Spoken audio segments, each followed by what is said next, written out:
ये चीज होगी, अगर हो गई तो फिर पूरी दुनिया तुम्हारी जूतियों पे आकर के अपना सर रख देगी।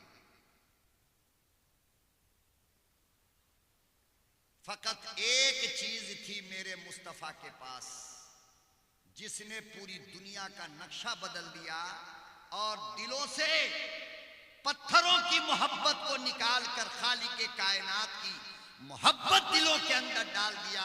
शराब को सड़कों पे फेंकवा दिया। जो कौम अपने दोस्त अपने भाई का खून पिए बगैर सोती नहीं थी, वो कौम खुद प्यासी होकर दूसरों को पानी पिलाने लगी।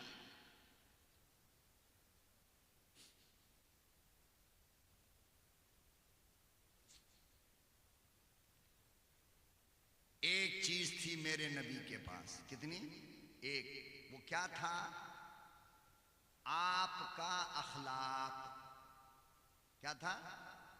आपका अखलाक, आपकी मोहब्बत। कोई भी मिलता, अपना पराया, हिंदू मुस्लिम नसारा यहूदी, काला गोरा, बड़ा बच्चा औरत मर्द, लड़की लड़का, दुश्मन दोस्त, कोई भी मिलता तो आप सल्लल्लाहु अलैहि वसल्लम उसके साथ अखलाक से पेश आते थे। कैसे?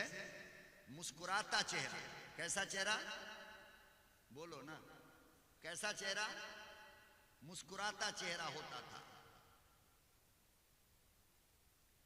हम लोग बाहर से घर में आते हैं, छोटी सी बात देखो, बाहर से घर में आते हैं, बीवी बच्चा बेटा बेटी इस बात के इंतजार में रहता है कि अब्बा आज घर में हंसता हुआ आए, लेकिन हम लोग मुस्कुराकर जाते हैं घर में?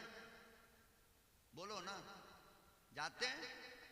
जाहिर बात है, जो अपने एक घर के अंदर मुस्कुराकर नहीं आता हो, भला उस घर को आप कैसे ठीक कर पाओगे? अगर अखलाक इतना घटिया हो तो फिर इस्लाह नहीं कर सकते। बाजार की परेशानी, ट्रेन की परेशानी, बस की मुसीबत, खेत की परेशानी, इस्लाम कहता है कि घर में दाखिल होने से पहले उसे बाहर डाल दो, घर लेकर मत आओ।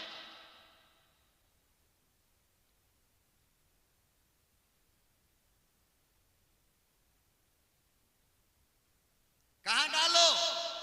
बाहर। खबरदार जो घर के अंदर लेकर के आया।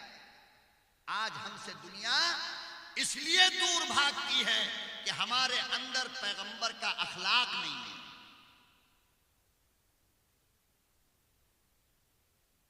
बेटा बाप से हंस के नहीं मिलता, बाप बेटे से हंस के नहीं मिलता, बीवी शौहर से प्यार से नहीं मिलती, शौहर बीवी से हंसता हुआ नहीं मिलता है। जमाना गुजर गया शौहर का मुस्कुराता चेहरा देखने के लिए बीवी की आंखें तरस गई। जाहिर बात है मेरे भाई, जब हम लोग इतने पत्थर होंगे तो भला कोई हमारे पास क्यों आएगा? कोई हमें देखकर कलमा क्यों पढ़ेगा?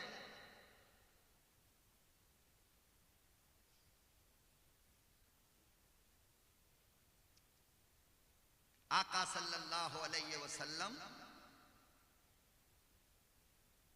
मस्जिद नबवी के बाहर, पहले मस्जिद खुली थी ना, तो खुली मस्जिद के आंगन में बैठ करके खाना खा रहे थे। क्या खा रहे थे? आप सबने खा लिया? खा लिया? हमको पूछे हैं? हमको पूछा आप लोगों ने? बताओ, जो लोग मेहमान को खाने के लिए ना पूछे, उसको देख करके कोई कलमा पढ़ेगा? भाई, आपको पूछना चाहिए था कि मेरा मेहमान खाया या नहीं खाया।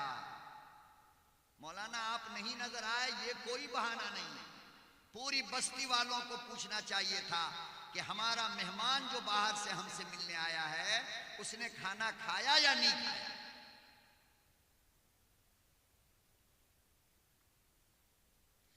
इमामुल अंबिया महबूबे किबरिया हजरत मोहम्मद मुस्तफ़ा सल्लल्लाहु ताला अलैहि वसल्लम मस्जिद में बैठकर खाना खा रहे हैं।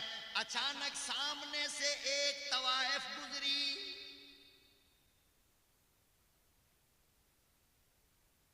बाजारी औरत गुजरी, गुनहगार औरत गुजरी, मुजरिम औरत गुजरी, ज़िना करने वाली औरत गुजरी।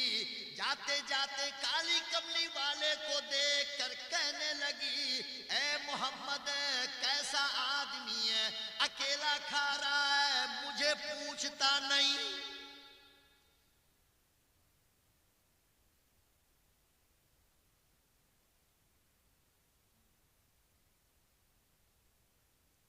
कितनी तेरी हिम्मत है, कैसा इंसान है,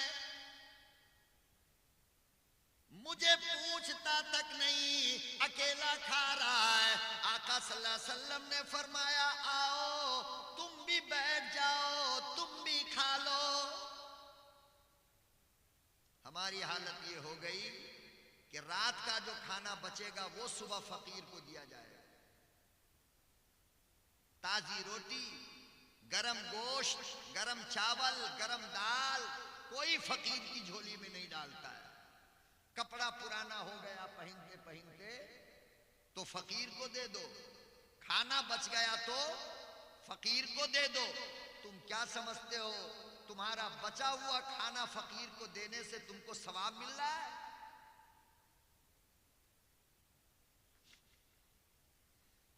तुम्हारा पुराना कपड़ा गरीबों को देने से तुम्हें सवाब मिल रहा है। जो तुम्हारे लायक नहीं वो अल्लाह के लिए दोगे? अल्लाह इतना गरीब है?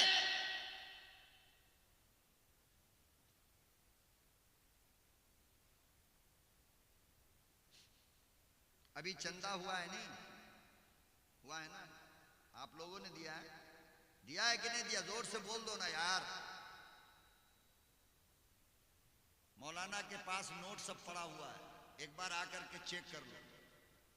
बहुत सारे लोगों ने, बहुत सारा आदमी, मर्द, औरत, लड़का, लड़की, बच्चा, बच्ची घर से वो वाला नोट उठा करके लाएगा जो 6 महीने से चल नहीं रहा है।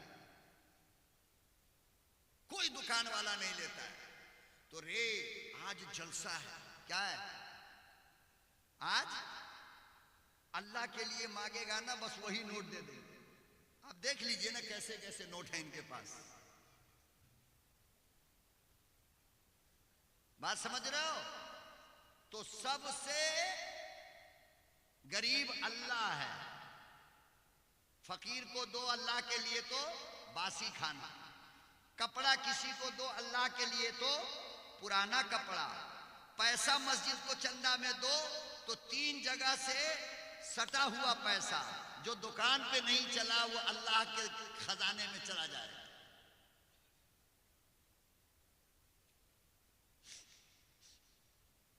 हुजूर अकरम सल्लल्लाहु अलैहि वसल्लम। अच्छा, आप लोग जितने लोग यहाँ बैठे हो ईमानदारी से बोलो, मूड बना के बैठे हो या जबरदस्ती बैठे हो? मैं बहुत मूड बना करके आज आया था, मालूम है आपको? 20वां जलसा है ये, 20वीं रात है ये, सोया नहीं हूं। इसके बावजूद चूंकि पहली बार इस बस्ती के अंदर आया तो बहुत कुछ सोच करके आया था, मगर सारा मामला गड़बड़ करके रख दिया।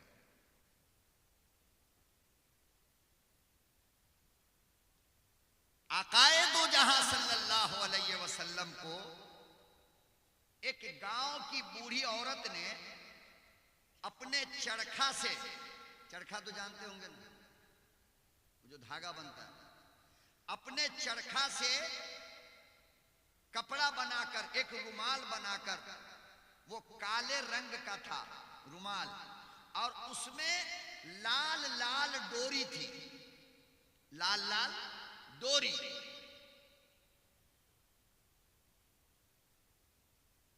हुजूर अकरम सल्लल्लाहु अलैहि वसल्लम को गिफ्ट में दिया उसने। ए बाबू, हुजूर अकरम सल्लल्लाहु अलैहि वसल्लम को तोहफे में दिया। और खबर क्या भेजा कि मेरे महबूब से कहोगे कि कल जुमे की नमाज जब पढ़ाएंगे ना और मिंबर पर बैठकर खुतबा देंगे तो हमारा ये रुमाल बोलोगे सर में लगा लेने के लिए। बूढ़ी औरत ने कहा मेरा शौक ये है कि मेरा मुस्तफा हमेशा पुराना कपड़ा पहनता है, आज कम से कम जुमे की नमाज में मेरा नया रुमाल अपने सर के ऊपर बांध ले।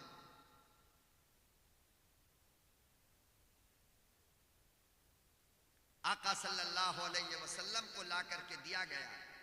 आका सल्लल्लाहु अलैहि वसल्लम ने सर पे बांधा और जुमे का खुतबा देने के लिए मिंबर पर तशरीफ ले गए। पूरी मस्जिद भरी थी, समझो कि ये पूरा पिंडाल भरा है और एकदम पिछले सफ में, एकदम आखिरी सफ में एक गांव वाला, देहात वाला बूढ़ा बैठा हुआ आकाए दो जहां सल्लल्लाहु अलैहि वसल्लम के चेहरे को नहीं देख रहा है, बल्कि क्या देख रहा है? किसको? रुमाल को देख रहा है। आप लोग किसको देख रहे हो? हमें देख रहे हो नहीं? रुमाल को तो नहीं देख रहे हो? हाँ, रुमाल नहीं देख रहे। तो वो जो पिछली सफ में बैठा था वो पैगंबर का चेहरा नहीं बल्कि रुमाल को देख रहा था। हुजूर अकरम सल्लल्लाहु अलैहि वसल्लम की नजर पड़ गई तकरीर के दरमियान। नमाज खत्म हुई। नमाज खत्म होने के बाद आका सल्लल्लाहु अलैहि वसल्लम ने फरमाया कि जरा वो जो बूढ़े मियाँ पीछे बैठे हैं उनको बुला करके मेरे पास लाओ। हाय हाय,